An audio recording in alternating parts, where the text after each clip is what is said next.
Well, the two parables that are a part of today's text are the end of Jesus' sermon called the Sermon on the Plain. Two familiar parables, one about trees and fruit and one about building a house and its foundation. Jesus is coming to the end of his sermon. And as he does, he asks this haunting question. Why do you call me Lord, Lord, and do not do what I say?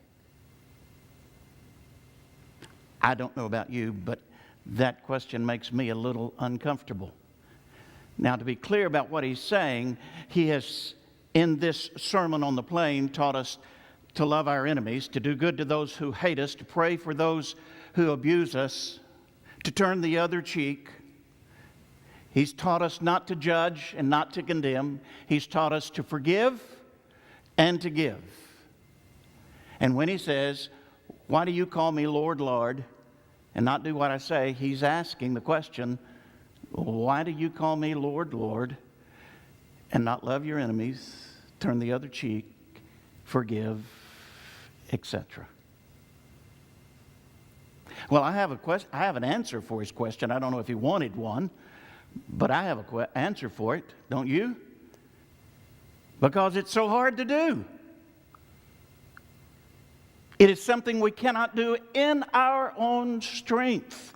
And so, because we struggle to do what he says, we struggle to love the enemy, to bless those who curse us, we struggle to forgive, to turn the other cheek, we find ways to rationalize what he's taught, as we've said throughout this series.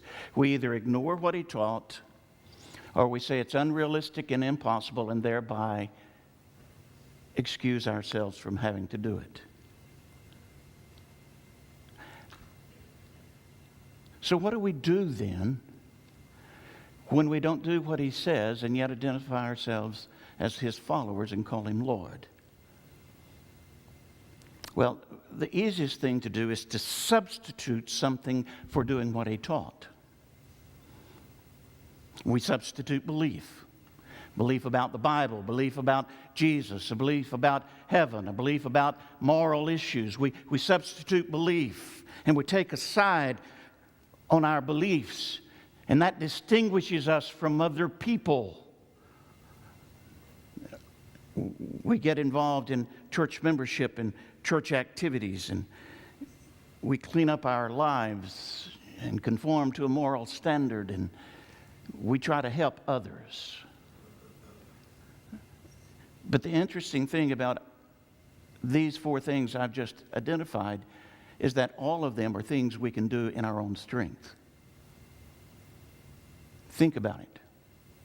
We don't need God's help to have a belief, to be active in a church, to help others, to change our behavior. There are things we can do in our own strength, and that's why we do them, because it is so hard to do what Jesus taught us to do.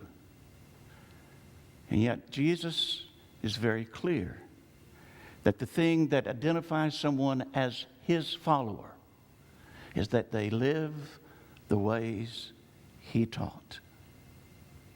Why do you call me Lord, Lord, and do not do what I say? Did you ever stop to ask why Jesus asked that question? Why did Jesus ask us, why do you call me Lord, Lord, and don't do it? I want to suggest to you that Jesus didn't ask that question to make us feel guilty. Now, my guess is that most of us feel more than a little uncomfortable, maybe even a little guilt by the question, because we know we struggle to do what he taught, right? But if what we experience is guilt, we're missing why he asked the question.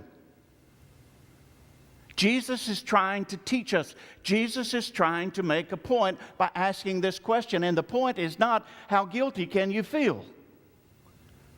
Jesus is trying to help us see something that we otherwise would not see. And so Jesus asks a question that he has already answered. Why do you call me Lord, Lord, and do not do what I say? Well, you see, a tree is known by its fruit. And an apple tree is called an apple tree because it produces apples. And a good person out of the fruit of his heart, and a bad, evil person out of his heart. So why is it that you say, Lord, Lord, and don't do what I say? Because of what's in the heart. Jesus is trying to help us to see that there's something deeper here than behavior. Jesus is trying to help us see that the problem is a heart problem. That I would rather build walls to cut people out than to do the hard work of getting closer. That's what's in my heart. I would rather hold on to my hurt than forgive. I would rather strike back than turn the other cheek. I would rather protect what I have rather than give what I have. All of that's in my heart. What is in the heart produces what we do. The root determines the fruit. And when we cannot produce the fruit that Jesus calls for, he's suggesting that there's a root problem, a heart problem that we need to see. And so by asking the question, what he's asking us to do is to go beyond the surface. He's asking us to do that hard work of digging down deep to build our lives. He's asking us to face what is in our heart. He's asking us to acknowledge what is there and what is the barrier to doing what he says, so that we can then bring that which is in our heart and open it to God, so that we can bring that and share it with the Spirit of God and give the Spirit of God permission to work on what's in our heart. Because to love as Jesus loved, to love our enemies, to forgive those who have wronged us, is not something we can do in our own power. It is something that we can only do by the power of the Spirit working in us to transform our hearts and our minds. And so we ask this probing question so that we'll do the hard work of digging down deep and finding something solid to build our lives on. To find the grace and the forgiveness that he proclaimed and taught. To find a grace and the forgiveness that gives us the courage to say to God, I don't want to forgive that so-and-so.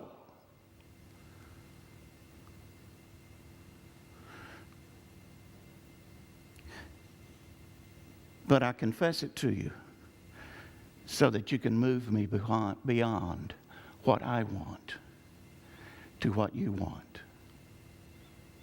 Or as my professor used to say, I pray that I would want to forgive.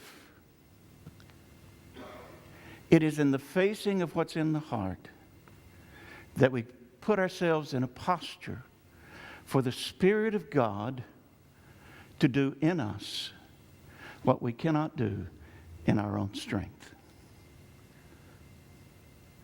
And in the midst of that kind of sharing of our lives with God, we dig down deep and we find the grace that Jesus proclaimed, and we open our lives to that forgiveness so that it can cleanse, it can heal, and it can transform.